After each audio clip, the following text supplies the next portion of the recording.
Ay, magandang gabi po mga kababayan ko. Ang ating pong pag-usapan sa ngayon ay wala namang masyadong mainit na topic sa lokal. So pag-usapan natin si Digong Duterte. Noong isang araw, nagdesisyon po yung International Criminal Court na binasura yung hiling o yung apila ni Digong Duterte na sana tingnan ang kanyang apila tungkol sa kanyang hinihiling na kung pwede palabasin siya na pansamantala habang nagkakaroon ng trial. Ito naman ay nagsimula sa paghiling niya mula sa pretrial chamber na binasura naman ng pretrial chamber at sila ay umapila sa ayon sa argumento ni Attorney Nicholas Kaufman na kung saan ang kanilang reklamo ay hindi man lamang tiningnan ang bagong medical report na ginawa ng dalawang doktor ni Duterte. So, umapila-pila sila sa appeals chamber na tinatawag. Yung pretrial chamber na mababang judge, yun ang desisyon nung una na binalibag ang kanilang hiling. Ang katwiran nila ay walang nagbago sa sitwasyon ni Digong Duterte, kundi sapat pa rin ang kanyang kalusugan para harapin ang kaso. So, umakyat ang abogado ni Duterte at ang katwiran ay mayroon silang dalawang bagong findings ng doctors nila at hindi kinonsidera.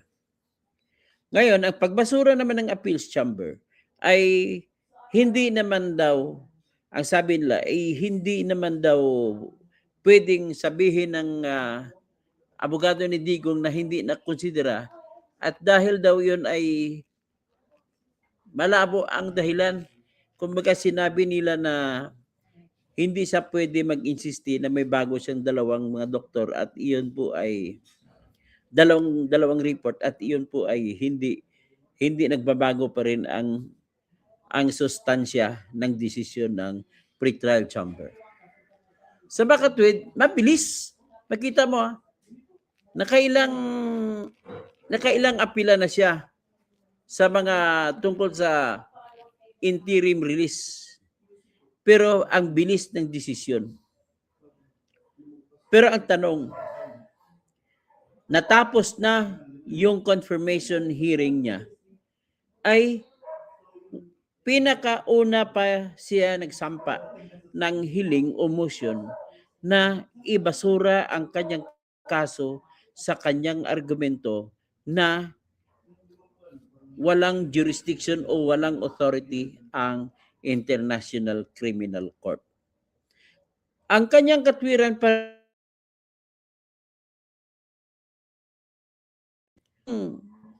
authority ang ICC or International Criminal Court sapagkat may utos sa batas na tinatawag na Rome Statute na nakalagay roon sa Article 12, Paragraph 2 at Article 13, Paragraph C na kung saan sinasabi na ang pagsampa ng motion o hiling para umpisahan ang kaso ay dapat mangyayari lamang sa panahon na ang Pilipinas na kung saan kasapi ang mga maaring akusado ay kasapi pa ng International Criminal Court o Rome Statute.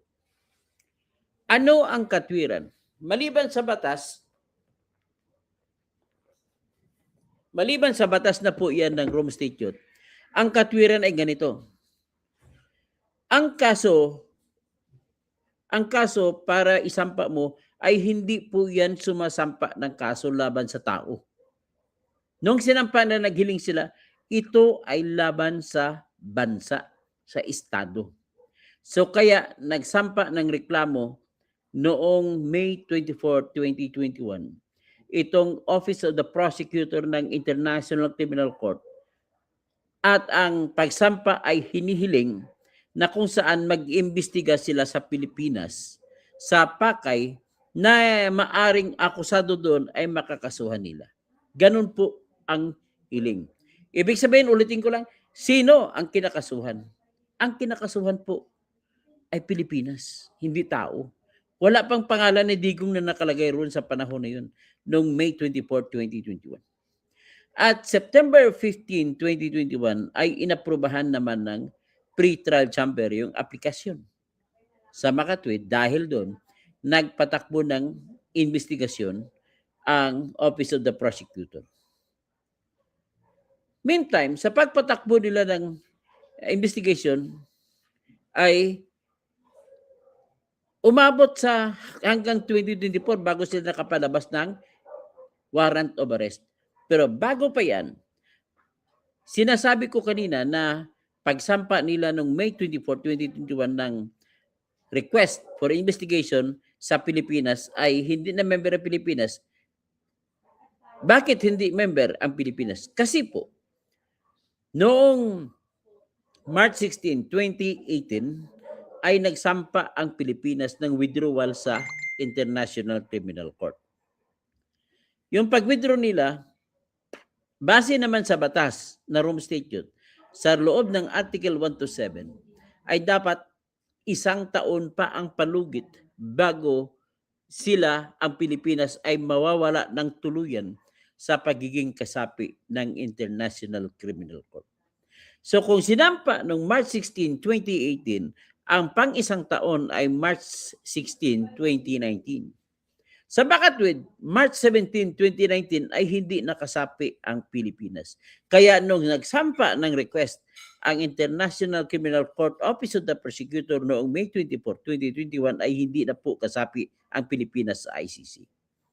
So, alinsunod sa Article 12 na batas ng Rome Statute ay dapat kasapi pang Pilipinas kung i-request nila yung investigation.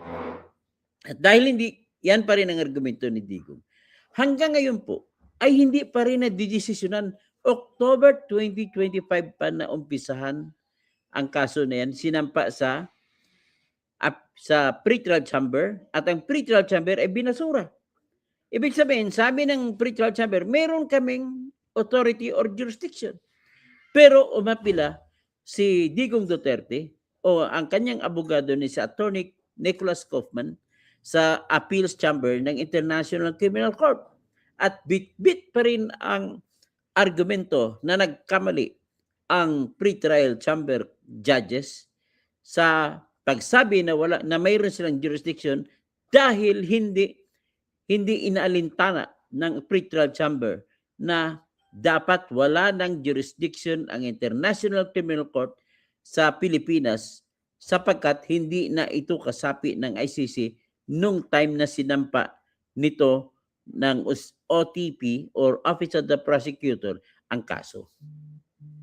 So, ngayon, ang sinabi rin ng pre-trial chamber, umayon sila sa argumento ni Digong. Oo nga, hindi member ang Pilipinas kung ang pag-usapan natin ang Article 12, Paragraph 2. Pero, sabi ng pre-trial chamber, pero titingnan mo naman sa Article 127, Paragraph 4, na kung saan nagsasabi ang sino mang bansa na mag-withdraw mula sa International Criminal Court ay may obligasyon pa rin na tinatawag na sa ilalim noon sa Article 127, Paragraph 4 o di kaya the fourth condition na nagsasabi basta may anumang bagay na kinukonsidera ng korte bago maging tuluyang final ang withdrawal, ay mananatili pa rin obligasyon ng Pilipinas. Kaya dahil doon sa obligasyon na yun, at dahil naman ang obligasyon na ito ay nagtutukoy ito sa tinatawag na preliminary examination na inanunsyo ng Office of the Prosecutor noong February 8, 2018, ay sabi ng International Criminal Court Pre-Trial Chamber, may obligasyon pa rin ang Pilipinas. So, ibig sabihin, tinutukoy ng pre-trial chamber ng ICC ang preliminary examination na inanunsyo ng Office of the Prosecutor na bilang obligasyon na magkaroon pa ng kapangyarihan sa paglilitis at paghusga ang ICC sa kaso ni Digong Duterte o sa kaso ng Pilipinas.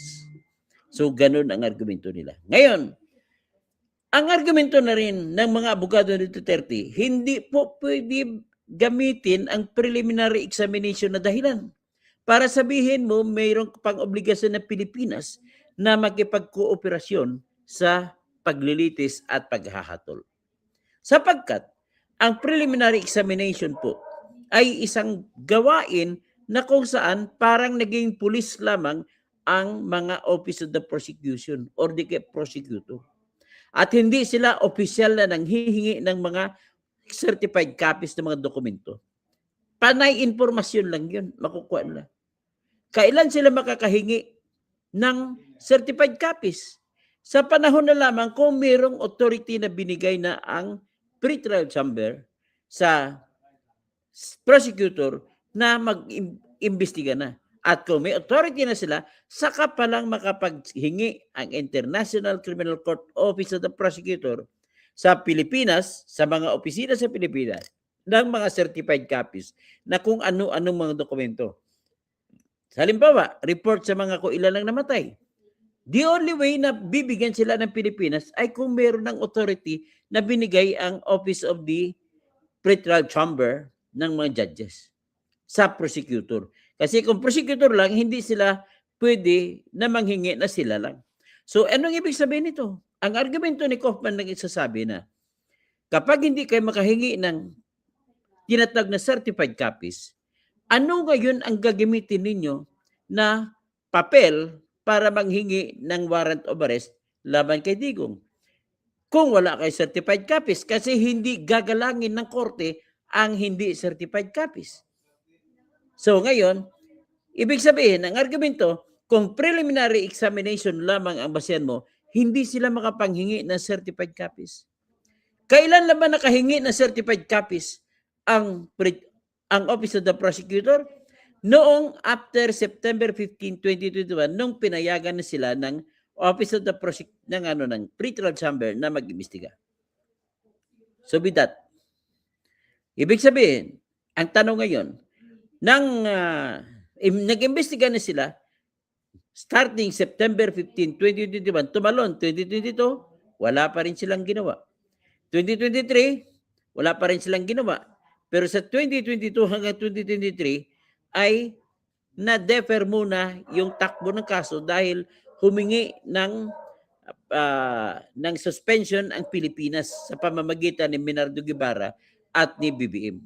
So humingi sila ng deferment at 1 year na defer. At nung matapos na deferment, pinasumiti si Minardo Guevara, ano nang trabaho nyo? 61 lang ho na imbestiga namin. Therefore, ginamit yon ng Office of the Prosecutor na wala pala kayong willingness. Ayaw nyo rin pala, wala kayong genuine intention na mag-imbestiga sa kasong ito. So, therefore, kukunin na ng ICC ang pag-imbestiga at paghahatol sa kasong ito. Ganun po naging decision. Pero nung time na yon, umapila naman si Minardo Guevara sa Appeals Chamber. At ang decision ng Appeals Chamber, 5 judge. Sa 5 judge, 2 judge ang nagsabi, dismiss na ang kaso dahil hindi nakasapi ang Pilipinas ng ICC sa panahon nung nag-request ng investigation ang Office of the Prosecutor. Pero ang 3 ay nagdesisyon na patuloy.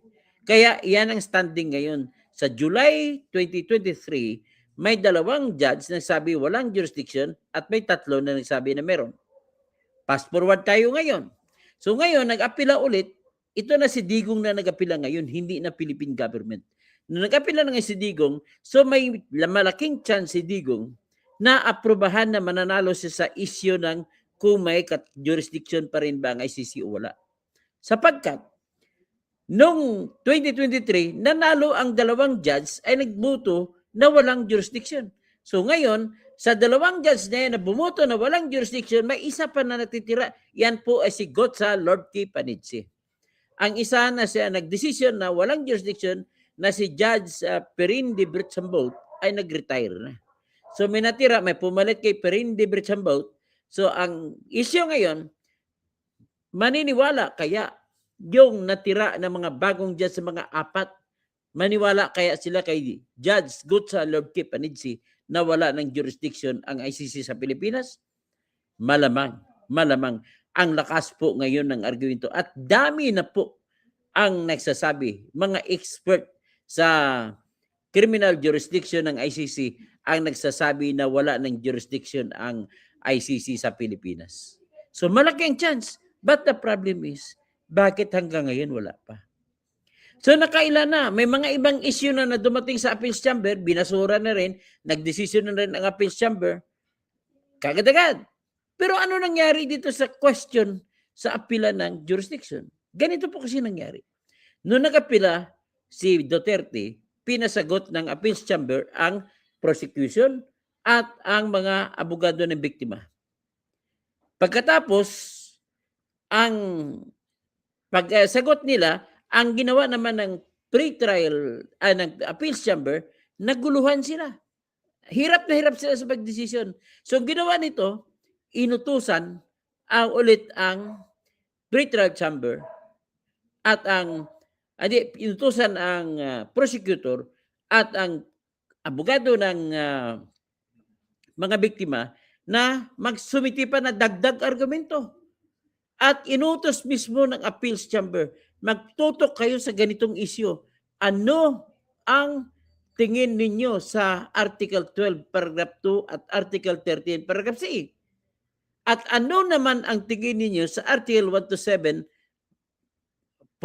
fourth condition o Paragraph 2? Tapos, sunod na tanong, ano ang inyong posisyon kung pagbangga-banggain mo ang Article 12, Paragraph 2 at Article 13, Paragraph 3 laban sa Article 1 to 7, Paragraph 2?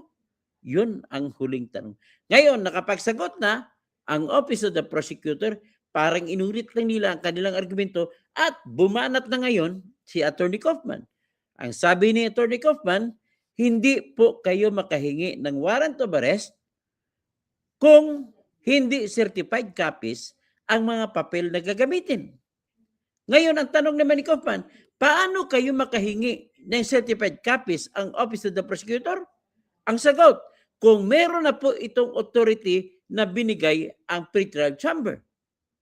So, ganon, ibig sabihin, kailangan din talaga ang certified copies bago kayo makapag-issue ng warrant of arrest. So, ngayon, paano ka makakuha ng certified copies? The only way is kung meron kang tinatawag na authority galing sa pre-trial chamber. So ngayon, kailan ginawad ang pre-trial chamber ang authority? Tapos na po ang jurisdiction. Kaya with that argument, ay hindi na pwede magkaroon ng kapangyarihan ang ICC sa Pilipinas. So ang additional argument nila ni Kaufman dyan, sinasabi lamang po na pre-trial, ang preliminary examination lamang po ang binabasihan nila. Ang katwira naman dyan, kapag sinasabi mo criminal law, the power to punish, the power to try and judge is a power that cannot be presumed. Hindi mo pwede ipalagay na meron ka dyan. Hindi, kailangan may sariling batas na nagsasabi na may kapangyarihan sila maglilitis at maghusga. Bawal po yan na sabihin mo, baka meron. Hindi pwede. Kailangan may batas talaga. Ang tanong, may batas ba talaga na nagsasabi na kapag mayroong preliminary examination ay pwede na magkaroon ng kapangyarihan ng paglilitis at paghusga? Wala eh. The plain answer is wala. Wala. Wala. Kung wala, wala kang pagkukunan ng kapangyarihan. Ngayon, because power cannot be presumed, then the preliminary examination cannot serve as basis for the pre-trial chamber to adjudge that there is that power for the ICC to try and decide on the case of Digong Duterte. Ganun ang kasimple yan. Ang isa pa, ang argumento nila ni Kaufman, pag sinabi naman sa second condition o the fourth condition sa Article 1 to 7, bago hayaan umalis ang isang bansa mula sa ICC, ay dapat kung merong anumang bagay na kinukonsidera ng korte bago ito tutuloy ang nagkahiwalay, ay kailangan matutuloy. Ang tanong, anong bagay yon? Ang bagay na yun, sinasabi ko na kanina, yan yung preliminary examination. But the problem is, preliminary examination was not issued by the court. It was issued by the prosecutor. And prosecutor is not the court. So, ganun ang argumento nila. So I'm hoping na with this, na aga nila na desisyonan ang fit to trial na issue kay Digong, dapat desisyonin na rin nila ngayon. Ilang buwan na ba? October, November, December, January, February, March. Dapat katapusan ng March, may desisyon na ang ICC sa tanong kung may kapangyarihan pa ba ang ICC na maglilitis at maghusga kay Digong. Yan lang po ang aking concern dito. Bakit hindi pa nadesisyonan? Ibig sabihin, sa tagal, sobrang hirap sila. At kung tumagal sila at sobrang hirap, ibig sabihin, napakalaki rin ang tsansa ni Digong na malo sa ganong isyo. So, magandang gabi po, mga kaibigan ko. Si Mango ha, attorney, tutuloy sa trial yung kaso ni Peradi kasi mag-eleksyon kasi pag pinauwi si Digong bagong eleksyon, panalo si BP. Host, pwede pa magtanong si Kaufman kung kailan desisyonan yung sa appeal sa jurisdiction? Pwede siya magtanong. But the problem is, medyo baka natakot siya magtanong. Baka kasi magalit yung ang appeals chamber. So Jason Amora. Tapos si Daspadi Wadi Channel. Ang hilig nyo rin sa walang kwentang usapin. Saan mo nakuha ang kwentong yan? Ay, Spadi, hindi mo lang alam. Sinusundan ko po ang batas na ito at nababasa ko po ang desisyon, mga salat ng sulat. Yan lang po masabi ko sa iyo. Ngayon, kung hindi mo alam, buksan mo po, magbukas ka sa International Criminal Court na website para makuha mo.